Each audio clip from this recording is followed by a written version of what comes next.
आप सभी को सादर प्रणाम। आप सभी देख रहे हैं बुद्धम शरणम गोइंग यूट्यूब चैनल।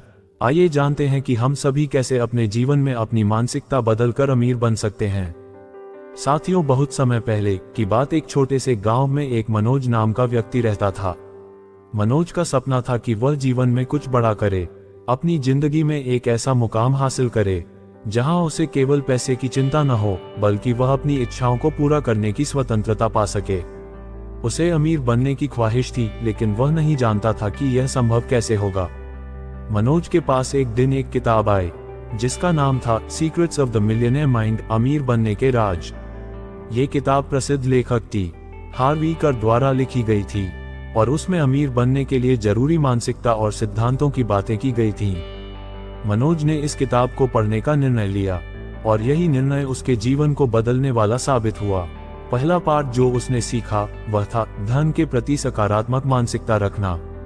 किताब ने बताया कि अमीर लोग धन को एक अवसर मानते हैं, न कि एक बोझ। मनोज ने सोचा, मैं भी धन को अवसर मानूंगा और अपनी सोच को बदलूंगा। उसने अपने विचारों को सकारात्मक दिशा देने की ठानी और धन को जीवन की एक संभावनाओं की तरह देखना शुरू किया। ईका के अनुसार धनवान लोग अपनी सोच और विश्वासों में खास तरीके से काम करते हैं। उनका मानना है कि उनके पास धन प्राप्त करने की पूरी क्षमता है और वे अपने लक्ष्यों को प्राप्त करने के लिए ठान लेते हैं। इसके विपरीत गरीब लोग अक्सर अपनी परिस्थितियों को अपने भाग्य के रूप में स्वीकार कर लेते हैं और बदलाव की कोशिश नहीं करते। किताब का दूसरा महत्वपूर्ण सबक था सफलता की जिम्मेदारी लेना। किताब में कहा गया था कि सफल लोग अपनी असफलताओं को कठिन नहीं मानते, बल्कि उनसे सीखते हैं। मनोज ने यह समझा कि उसकी असफलताएं उसकी खुद की जिम्मेदारी हैं और उसने अपनी गलतियों से सीखने का प्रयास किया। तीसरा और सबसे महत्वपूर्ण पाठ था संपत्ति को बढ़ाने के लिए निवेश करना। टी हार्वी कर ने बताया कि अमीर लोग अपने पैसे को सिर्फ जमा नहीं करते, बल्कि उन्हें निवेश करते हैं। मनोज ने छोटी छोटी शुरुआत की और अपने पैसे को बुद्धिमानी से निवेश करना शुरू किया। उसने शेयर बाजार, रियल एस्टेट और छोटे व्यापार में निवेश किया और धीरे धीरे उसकी संपत्ति बढ़ने लगी। ईकर ने धनवानों की मानसिकता को धनवान मानसिकता और गरीब मानसिकता के दो हिस्सों में विभाजित किया। धनवान लोग अपने संसाधनों को बढ़ाने के तरीकों पर ध्यान केंद्रित करते हैं। वे समझते हैं कि संपत्ति निर्माण एक प्रक्रिया है और इसमें समय और प्रयास लगता है। वे सकारात्मक सोच रखते हैं और जीवन की असफलताओं को सीखने के अवसर के रूप में देखते हैं। उसने सीख कि धनवान लोग अपने जीवन को एक खेल की तरह लेते हैं, जहां वे चुनौतियों का सामना करते हैं और अपने लक्ष्यों की ओर बढ़ते हैं। मनोज ने पुस्तक में बताए गए समृद्धि के नियमों का पालन करते हुए लगातार अपनी क्षमताओं को सुधारना शुरू किया। उसने सीखा कि सबसे बड़ा निवेश खुद में करना है। उसने अपनी शिक्षा को बढ़ाया, नए कौशल सीखे और एक सशक्त नेटवर्क बनाने पर ध्यान दिया। समय बीतता गया और मनोज ने अपने जीवन में कई बदलाव देखे।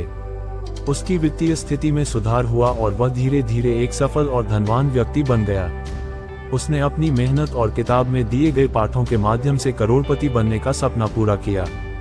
मनोज की कहानी यह साबित करती है कि सही मानसिकता, जिम्मेदारी और स्मार्ट निवेश के माध्यम से कोई भी व्यक्ति अपने सपनों को साकार कर सकता है। टी हार्वी कर की किताब secrets of the millionaire mind ने उसे एक नया दृष्टिकोण दिया और उसे अपने लक्ष्यों की ओर एक ठोस कदम बढ़ाने में मदद की। मनोज ने सीखा कि अमीर बनने की यात्रा केवल धन अर्जित करने की नहीं, बल्कि अपने विचारों, मानसिकता और कार्यशैली को बदलने की होती है, और यही सच्ची समृद्धि की कुंजी है। साथियों, टी हार्वी कर की पुस्तक secrets of the millionaire mind केवल धन के बारे में नहीं है, बल्कि यह आपकी सोच और विश्वासों को बदलने के बारे में है। इस पुस्तक से प्राप्त सिद्धांत और आदतें आपकी मानसिकता को बदल सकती हैं और आपको जीवन में सफलता की ओर ले जा सकती हैं। यदि आप अपने जीवन में धन और समृद्धि चाहते हैं, तो सबसे पहले आपको अपने सोचने के तरीके को बदलना होगा और एकर के द्वारा सुझाए गए सिद्धांतों को अपनाना होगा। याद रखें, जीवन में सफलता की कुंजी आपकी सोच में है, इसलिए अपने विचारों को बदलें, अपने विश्वासों को मजबूत करें और अपने लक्ष्यों की ओर बढ़ें। आपकी सफलता आपकी सोच पर निर्भर करती है। उम्मीद है कि यह कहानी आपके लिए प्रेरणादायक साबित होगी और आपको अपने वित्तीय लक्ष्यों को प्राप्त करने में मदद करेगी। वीडियो अच्छी लगी हो तो चैनल को सब्सक्राइब अवश्य करें।